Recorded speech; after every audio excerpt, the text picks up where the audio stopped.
Hi guys! Welcome back to my channel. So for today's vlog, mag-unbox tayo. Yan guys, meron kasi akong nakita sa TikTok shop na murang rubber shoes. Kasi nga hindi pa ako makabili ng rubber shoes. Yung rubber shoes ko siguro 3 years ko nang ginagamit. Nabili ko lang yun sa ukay-ukay. So ito guys, bumili ako ng murang rubber shoes. Nasa 199 lang siya kasama na ang shipping fee. So samahan niyo ako guys, i-unbox natin. Kung worth it nga ba ang 199.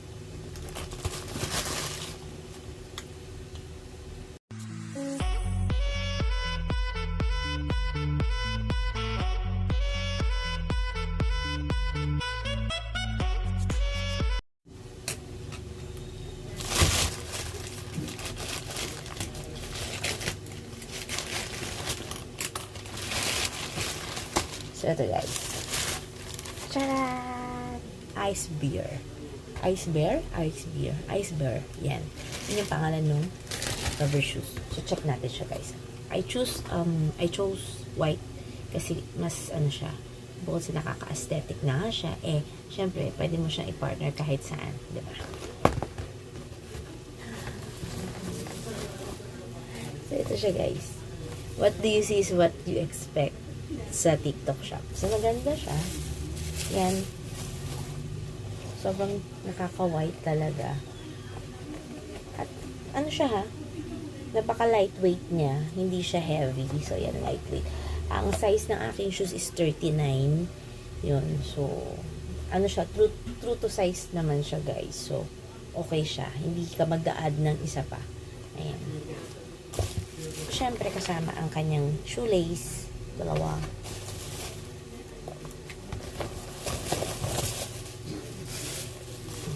Ito guys. Ay, bakit parang tatlo ang shoelace? Tatlo yung shoelace guys ha. Wala pa. So ayan guys, aray. So ayan. Gagamitin ko lang naman siya pampasok sa work kasi nga syempre araw-araw akong pumapasok. Mahirap naman kasi na mas gusto ko naka-rubber shoes para on the go every time kasi ako pupunta or may gagawin ako. Hindi na ako mahirapan, diba? So feeling ko naman hindi siya mahirap linisin. Punas-punas lang siya kasi hindi naman siya canvas. Yeah. It's some kind of leather. Hindi na siya leather. So ayan guys, diba? So excited na akong suotin siya. Suotin ko siya sa Monday, guys. So, again, guys, yan. Na-unbox na natin yung binili kong rubber shoes. So, nagkakahalagang 199. And I can say na worth it naman siya. Sana lang talaga, hindi siya madaling masira. Pero, nakakabili naman na ako ng mga rubber shoes sa TikTok before pa. Okay naman siya. So, hopefully, praying na maging okay siya. Pang araw-araw lang naman, guys. So, wala namang masama. I-update ko kayo pag nasira siya. Okay, guys? So, samahan niyo pa ulit ako sa mga susunod ko pang vlogs. Hindi pa tayo nakapag-chikahan. Medyo busy ang lola niyo.